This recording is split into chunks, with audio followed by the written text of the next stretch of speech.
안녕하십니까. 머니올라 주말판 염블리의 비밀 노트 시작합니다. 염성환 부장님 어서 오십시오. 네, 안녕하세요. 네. 오늘따라 얼굴이 훤하십니다. 네.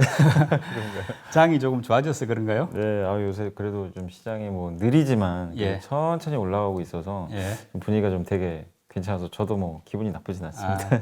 아니 네. 제가 뭐 얼굴 이야기 여쭤본 거는 최근에 이제 팬들이 많다 보니까 네네. 건강 걱정하시는 분들이 꽤 있더라고요. 예. 요새 좀 스케줄이 많긴 한데 예, 그래도 저희 와이프도 한약도 챙겨주고 잘 먹고 있어서 예. 예, 건강합니다. 그리고 무엇보다 이렇게 모니올라 같이 이제 좋은 프로그램 나오고 저도 이게 사실 좀 그 일로 생각하면 또 굉장히 좀 어떻게 보면 또 의무적으로 해야 되니까 그럴 수도 있는데 네. 되게 또 저는 즐겁게 하고 있거든요. 일 자체를. 예. 그래서 좀 이렇게 좀 건강하게 할 수 있지 않나 하는 생각을 하고 있습니다. 뭐 저도 의료 전문가는 아닙니다만은 옆에서 볼 때 얼굴 색도 좋으시고 건강 문제는 없는 것 같습니다. 네네, 감사합니다. 예, 걱정들 안 하셔도 될 것 같고요. 그 이번 주 이제 이야기 들어가는데 네. 사실은 뭐 여러 가지 이슈가 많았지 않았습니까? FOMC 뭐 회의록 공개됐고 실적 네. 장세 그리고 이제 선거까지 그러다 보니까 참 일들이 많아서 짚어볼 사안이 많으니까 네. 차근차근 살펴보겠습니다. 네네. 그러니까 먼저 삼성전자, LG전자 이런 그 뭐 대장주라 하죠. 이런들 네네. 실적 발표가 이번 주에 있었는데 실적이 상당히 좋더라고요. 네, 이번 주에 그 삼성전자도 실적이 어쨌든 기대치보다 되게 잘 나왔고 9.3조 나왔잖아요. 그러니까요. 네, 시장에서 8.9조. 물론 이제 10조까지 뭐 보셨던 분들도 계시지만 결국 이제 9.3조로 발표가 됐고 거기서 놀라웠던 거는 반도체가 아니라 네. 어쨌든 스마트폰 사업부가 굉장히 실적이 잘 나와서 아, 그러니까 갤럭시 스마트폰이 잘 팔릴 거라고 그렇게 많은 분들이 예상을 못 했는데 생각보다 좀 잘 나온 게 좀 효자노출했고 거기다가 요즘에 그 가전제품이 의외로 또 잘 팔렸나 봐요. 1분기가 예. 원래 비수기거든요. 가전제품. 그런가요? 근데 요새 삼성전자가 들고 나온 또 브랜드가 있는데 그게 또 굉장히 그 좀 핫한 반응을 일으켜가지고 단가도 비싼데도 잘 팔린다고 하더라고요. 아. 물론 이제 아쉬운 건 반도체가 네. 지금 좀 약간 실적이 좀 안 좋게 나왔지만 2분기부터는 좀 개선되는 그림으로 보고 있으니까 그건 기대하시면 좋을 것 같고 LG전자는 너무 놀라웠던 것 같아요. 사실 네. LG전자가 이번에 역대 거의 최대 실적을 냈는데 네. 어쨌든 스마트폰 사업이 그때는 중단이 안 된 상태인데도 네. 굉장히 깜짝 실적을 냈고 역시 그 힘은 가전에 있는 것 같아요. 가전, 가전하면 예. 또 LG잖아요, 사실. 네네. 그래서 LG가 가전 제품의 힘으로 역대급 실적을 냈고 무엇보다 근데 이번 주에 이슈가 됐던 게 역시 그 LG전자 이사회에서 결국에 예, 스마트폰 사업 철수 철수하기로. 예. 그 부분도 일단 우호적으로 좀 작용했습니다. 다만 이제 항상 그렇지만 실적이 좋게 나오면 꼭 빠지더라고요. 네. 예, 이번 주에도 그래서 오히려 양사 다 좋았거든요. 네. 좋게 나왔는데 그 당일날에는 오히려 주가 빠지면서 전통적인 공식 그대로 실적 좋지만 이미 올라서 네. 좀 빠지는 그런 흐름이 선반영됐다. 예. 이번 주에도 좀 그렇게 아. 그 진행이 됐던 것 같습니다.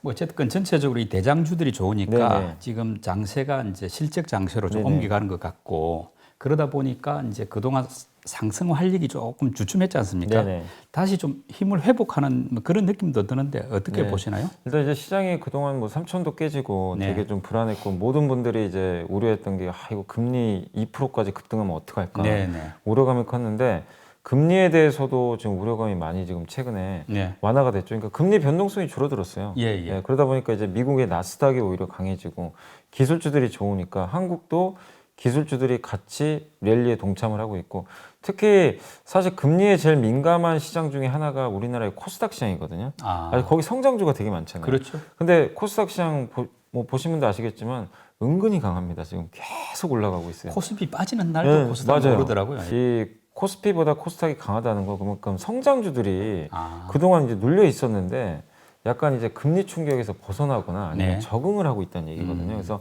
우리 한국 시장 입장에서는 상당히 좀 좋은 그림이 아닌가 이렇게 좀 보여지고 또 최근에 이제 미국에서 나오는 뭐 여러 가지 이슈들이 한국한테는 사실 불편한 이슈는 아닌 것 같아요. 네. 뭐 바이든 행정부의 뭐 이런 정책이라든가 중국을 철저히 배제하잖아요. 네. 근데 중국을 배제하는 대신에 이 한국과 또 약간 같이 가겠다는 그런 그 뉴스들도 나오다 보니까 그렇죠. 예. 우리나라 제조업체들 입장에서는 좋은 그림이고 거기에 이제 이번 3월달 수출 데이터도 잘 나왔지만 한국은 사실은 중간재 수출 국가잖아요. 네. 어떻게 보면 근데 그 중간재 수출을 많이 하는 국가인데 그 중간재 가격이 다 공급 부족 상태입니다. 지금. 아. 그러다 보니까 이제 가격이 올라가면서 수출액도 이제 증가하는 그런 모습이 나오는데 지금 이런 모든 것들이 한국 시장 전체적으로는 되게 좀 우호적인 분위기로 네. 지금 작용을 하고 있는 것 같습니다. 예. 근데 실적 장세로 되면서 이제 우리 부장님은 늘 일회성 실적을 보지 말고 네네네. 구조적 성장이 있는 업종을 잘 중시해야 된다 이렇게 말씀하시는데 그 1분기 실적들이 쭉 나오는데 보니까 주로 어떤 업종들, 어떤 종목들이 이제 구조적 성장이 이루어지고 있는지 그것도 예. 궁금하거든요. 일단 이제 그 지금 최근에 많은 분들이 금리 오르니까 이제 인터넷 기업도 힘들 줄 알았는데 네. 가장 구조적 성장의 대표 주자는 역시 카카오 같아요. 아, 카카오가 진짜 그 어려움을 딛고 이번에 또 사상 최고가를 돌파했잖아요. 그렇죠. 뭐 어느덧 거의 주가가 55만 원대까지 올라왔는데 뭐 물론 이제 액면 분할 다음 주에 액면 분할 있잖아요. 예, 예. 이제 거래 정지가 좀 이제 앞두고 있지만 그 효과도 있지만 그 이면에는 결국 카카오에 대한 성장 기대감이죠.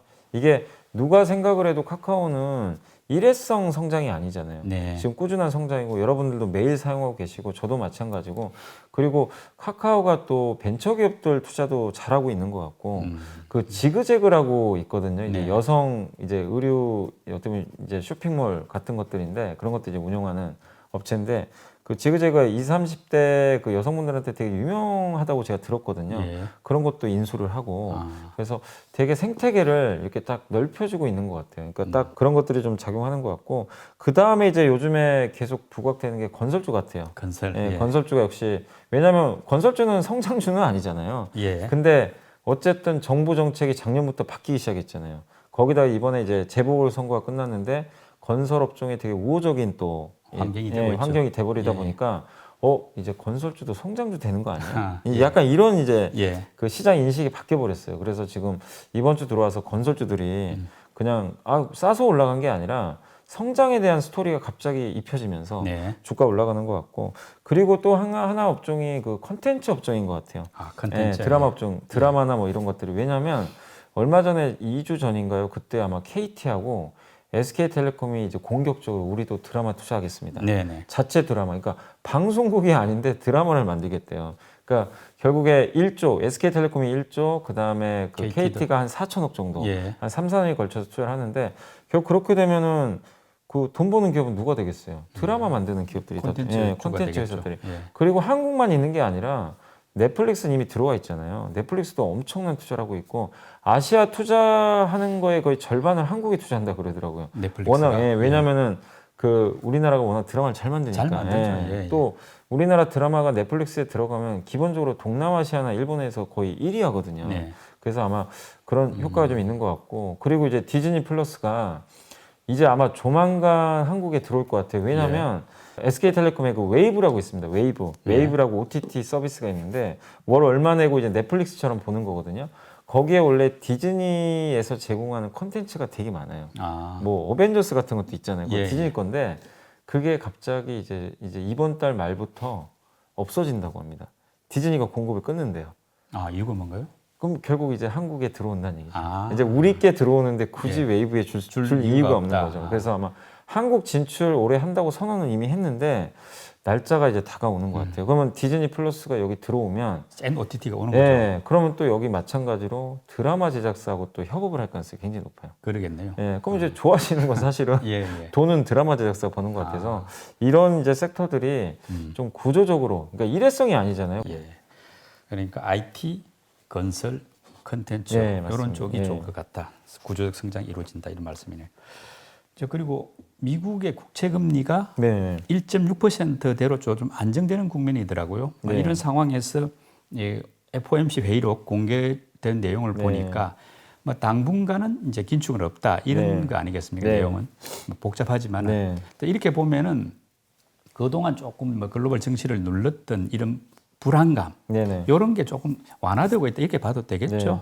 그러니까 일단 이제 FMC 의사록에서 우리가 한 번 더 확인할 수 있는 건 진짜 지금 현재 연준은 비둘기가 맞아요. 네, 확실한 비둘기입니다. 비둘기죠. 그러니까, 왜냐하면 시장에서는 약간 매를 생각하는 경우가 좀 있었어요. 예, 예. 왜 그러냐면 자꾸만 파웰 의장이 아무리 내가 그냥 뭐 테이퍼링도 안 하고 금리 절대 안 올린다고 외쳐도 그냥 그 양치기 소년 같은 느낌만 받았어요. 왜냐하면 네. 이제 시장이 안 믿었죠.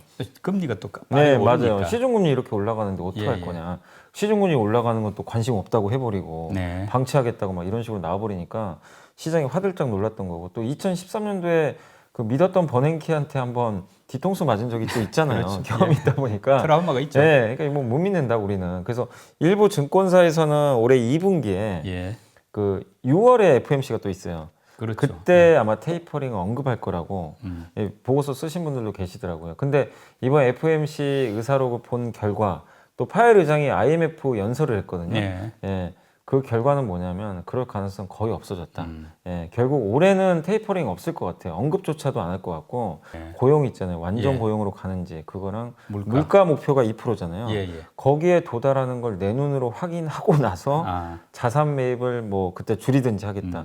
그러니까 결론적으로 지금 양적 완화를 매달 하는데 예. 그 돈이 우리 목표한 수치가 도달 안 하면 그냥 그대로 무한정으로 가는 거예요. 그러니까 만약에 2022년도에도 그냥 원하는 수치가 안 나와요. 그럼 2022년도도 그냥 무제한 양적 완화 계속 가는 거고 뭐 그렇게 가는 거죠. 그래서 이 수치가 확인이 될 때까지는 예. 여러분들이 뭐 걱정하실 필요 없을 것 같고 그 목표를 도달하기 위해서는 적어도 올해는 도달이 불가능해요, 사실상.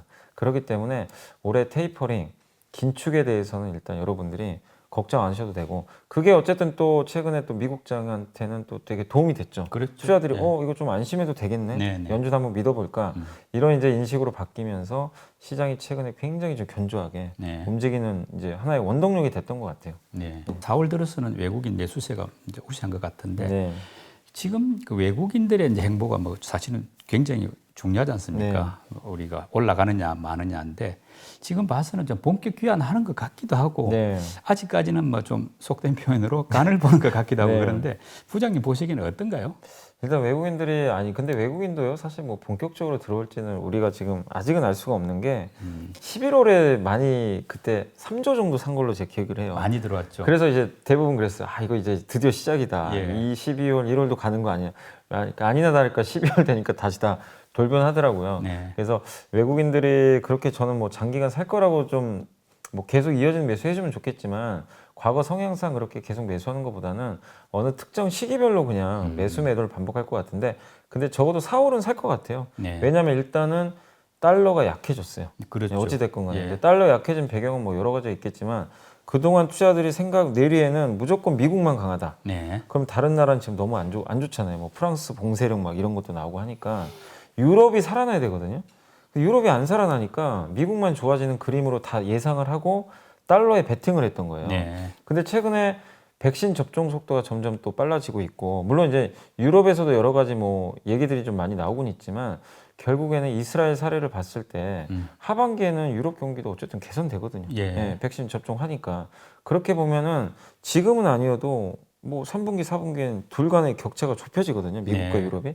그럼 이거는 달러의 약세 요인이잖아요. 아, 사실은 유로화 예. 강세 요인이고. 예. 그렇기 때문에 그런 걸 생각하다 보니까 달러 혼자 일방적인 강세는 좀 아닌 것 같다. 네. 이런 인식들이 퍼지면서 최근에 좀 달러가 약간은 좀 약해진 것 같고 두 번째가 수출 때문인 것 같아요. 아, 우리나라 항상 그랬어요. 작년 11월에도 수출 경기 개선되는 게 보이니까 네. 외국인이 바로 들어오더라고요.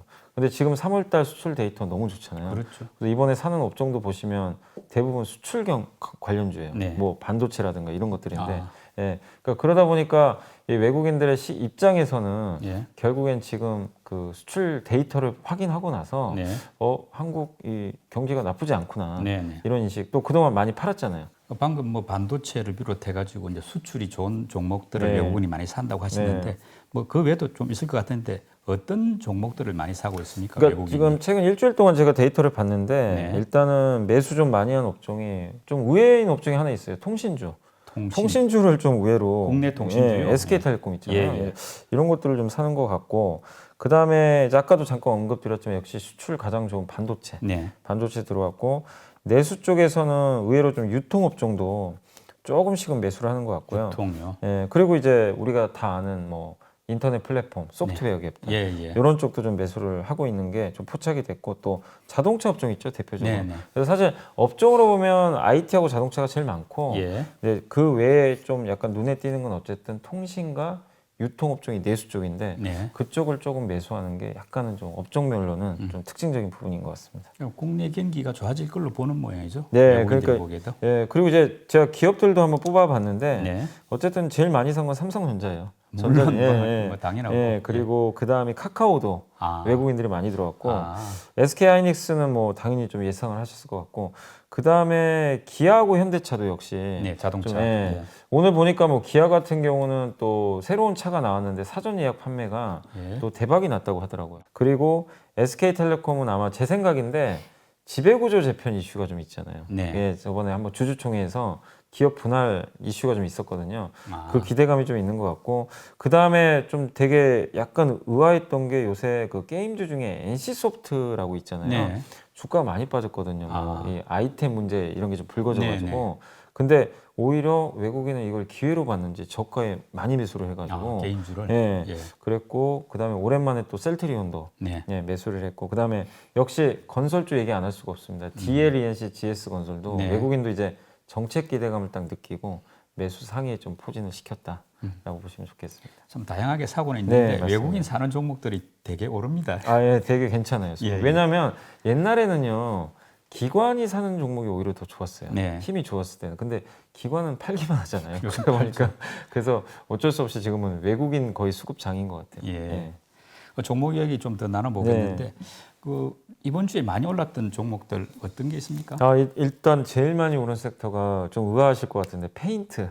페인트. 페인트가 정말 많이 올랐어요. 아, 건설 관련이니까. 그러니까 페인트가 보면 예 말씀하신 대로 건설이 제일 많고 네. 전방 산업이 어디냐면 자동차도 아, 있어요. 자동차도 많이. 그 다음에 요새 호황인 것 중에 하나가 선박. 조선. 예, 예. 배에 엄청나게 이게 예. 페인트 들어가잖아요. 네. 근데 이런 것들이 지금 이제 전방 사업이 딱 살아나니까 아, 페인트 업황이 너무 좋아진 거예요. 예. 그래서 어쨌든 미국도 페인트주들이 좋았고 우리 한국도 지금 굉장히 핫한데 근데 그 페인트를 또 만드는 원료 회사들도 좋았어요. 에폭시 수지라고 들어보셨을 예, 거예요. 그게 이제 페인트의 중요한 그 원료가 된다. 예, 원료인데 제일 많은 비중을 차지해요. 이 에폭시가. 근데 아시아 시장에서 네. 거래되는 에폭시 가격이요. 사상 최고가를 돌파를 했다고 하더라고요. 음. 그러니까 이런 것들이 맞물리다 보니까 페인트 업종이 너무 좋았고 그 다음이 뭐 계속 제가 이제 매주 와서 언급드렸던 이제 섹터죠. 철강 업종. 철강주. 몇 주째 예. 계속입니다. 근데 이번 주에도 그냥 불이 붙었습니다. 예. 이번 주에는 대형주가 아니라 아주 네. 작은 기업들 있잖아요. 아, 마치 그 증권주가 막 작은 기업들이 움직였던 것처럼 이 철강주도 좀 작은 섹터들이 막 움직였는데 결국 이게 그 배경은 저는 이것 때문인 것 같아요. 중국이 증치세, 예. 그러니까 수출할 때 그 세금을 10% 정도인가, 그러니까 부가가치세를 돌려줘요. 예. 기업들한테. 그럼 환급해 주는 예, 말씀. 환급하면 오히려 좋잖아요. 수출 예, 많이 할 예. 수 있으니까. 근데 그거를 안 돌려준다는 정책이 나온 것 같더라고요. 아, 그러면 수출을 많이 할 이유가 없어지죠. 그렇죠. 그리고 수출을 해도 비싸게 수출을 해야 돼요.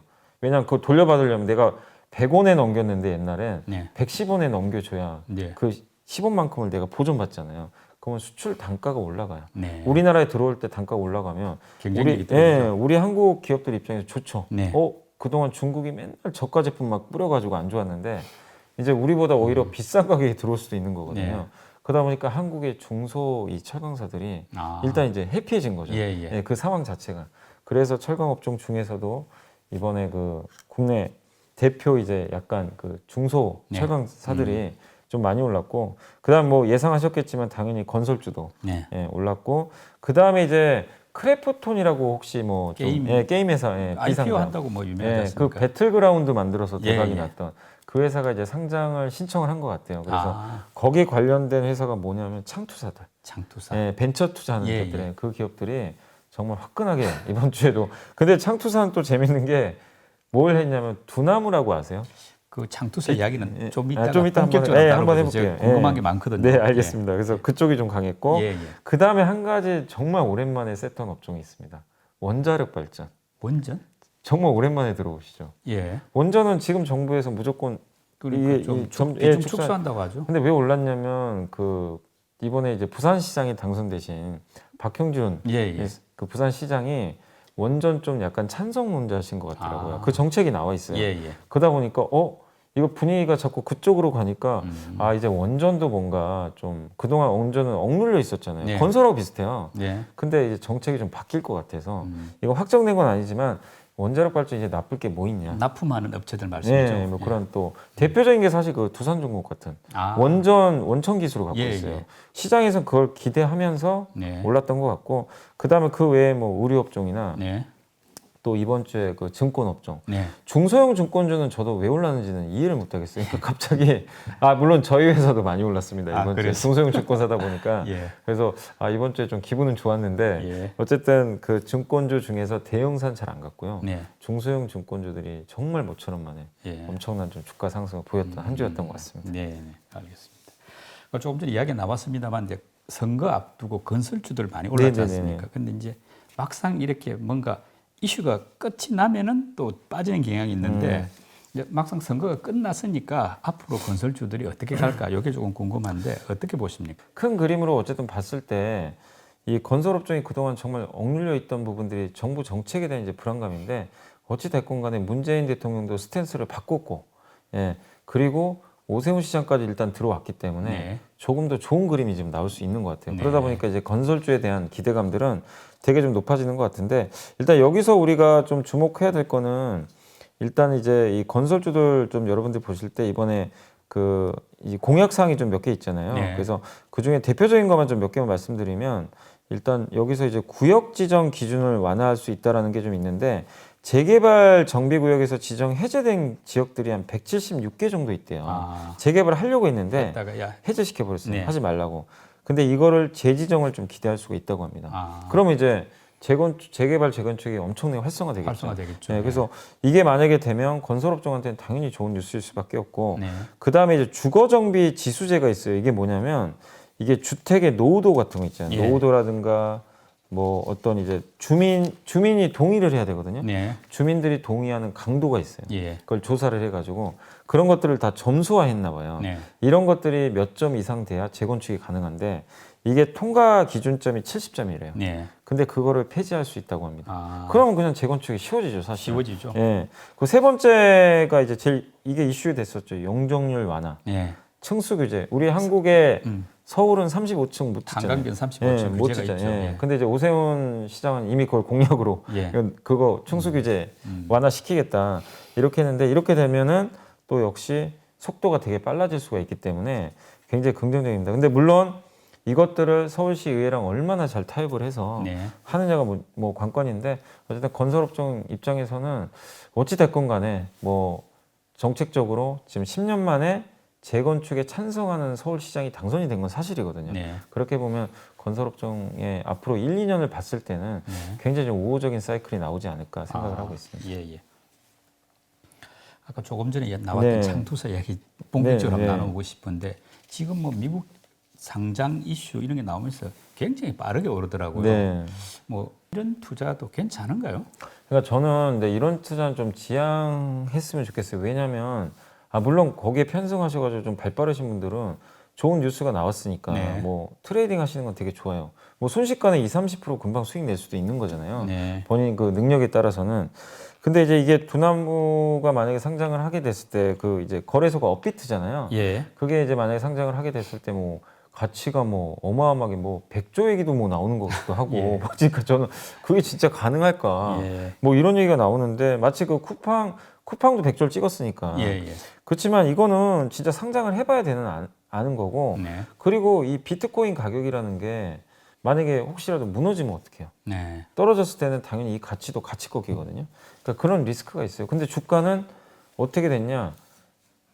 나스닥 상장해서 100조 원 가치 인정받는 걸로 그냥 아예 생각을 해버리고 네. 그렇게 되다 보니까 주가가 너무 그냥 급등을 했던 것 같아요. 그러니까 좋은 것만 반영을 해서 이미 올라가고 있어요. 네. 근데 이 상황에서 내가 뒤늦게 동참을 한다면 당연히 물릴 수밖에 없고 그리고 어쨌든 이 뭐 비트코인 가격은 이게 어떤 분은 1억 간다는 분도 계시고 네. 지금 너무 고점이다 이런 분도 있는데 누가 알겠습니까? 누구도 예측을 못해요. 근데 이런 쪽에 단지 지분 갖고 있기 때문에 무조건 좋아진다 해서 전 투자하는 거는 그렇게 바람직한 투자라고는 보진 않거든요. 사실 이게 뭐 꼭 그 두나무만 있는 게 아니라 요새 되게 많잖아요. 뭐 마켓컬리도 상장한다는 얘기 있고 뭐 크래프톤인가요? 그렇죠. 네, 그런 여러 가지 기업들이 있는데 뭐 요즘에 유행처럼 이제 번지는 게 한국에 상장할 바에 그냥 나스닥 가자 이런 게 유행하다 보니까 더 가치가 부풀려지는 경향이 있는데 투자하시는 분들은 좀 냉정하게 네. 진짜 이거 생각하시고 투자하셔야 될 것 같습니다. 좀 비슷한 맥락으로 요즘 보면 우선주들이 많이 오르더라고요. 네. 뭐 사례를 굳이 들 필요가 없이 많았는데 적지 않은데 이 역시 뭐 비슷한 맥락으로 좀 되는 것 같은데 우선주가 이렇게 뭐 보면 큰 호재도 없는 것 네네, 같은데 맞습니다. 오르는 거 이건 어떻게 봐야 됩니까? 약간 좀 이것도 비정상적인 것 같아요. 약간 이게 불을 지폈던 게 저는 하나투자증권 우선주 때문인 것 같아요. 네. 하나투자증권도 사실 이제 중소증권사인데 유독 강했던 게 이 회사가 두나무 지분을 또 갖고 있어요. 두나무가 그러니까 아예 갑자기 하나투자증권이 그래서 막 주가가 상한가를 가고 예. 난리가 아닌데 우선주는 가볍잖아요. 네. 그러니까 더더욱 기승을 부렸던 것 같아요. 그러다 보니까 거기에 편성돼가지고 다른 우선주들까지 그 거래가 부족한 우선주들 네. 특히 같이 휩쓸려가지고 급등을 했는데 저는 절대적으로 우선주를 그런 식으로 이제 거래 없기 때문에 가볍게 움직이는 건 뭐 사실이지만 좀 투기적으로 매매를 하시는 건 저는 절대 반대를 하고 있고 우선주는 아시겠지만 기본적으로 내가 주주권을 행사를 못해요. 네. 예, 의결권이 없기 때문에 대신에 배당을 많이 줍니다. 네. 물론 이런 건 있겠죠. 내가 배당을 많이 받는 대신에 내가 주총에 참석을 못 하잖아요. 그러니까 그런 이유들 때문에 우선주는 무조건 할인을 받습니다. 네. 보통 통상적으로 30% 싸요. 네. 어떤 우선주는 막 60%싼 것도 있고. 본주보다. 네, 그러니까 대기업들 보시면요, 본주보다 엄청나게 싼 것도 되게 많아요. 그런 기업들은 오히려 되게 좋을 수 있어요. 투자하시는 게 네. 바람직할 수도 있죠. 왜냐하면 가격이 싸고 배당은 많이 주니까. 네. 그러니까 그런 면에서는 상당히 좀 좋은데 일부 우선주는 본주보다 엄청나게 비싸진 것들이 네. 있어요. 예. 근데 그런 것들은 저는 투기적이라고 보고 있거든요. 예. 그건 정상은 아니거든요, 사실상. 그래서 우선주 투자하신 거 저는 바람직하지만 본주와의 계리율을 최소 30% 이상 나왔는지 네. 생각을 하시고 분명히 CEO가 믿을만한지 네. 내가 예측 가능한 기업인지 이런 것을 좀 구분을 하셔서 우선주를 좀 투자하시면 좀 좋지 않을까 싶습니다. 네.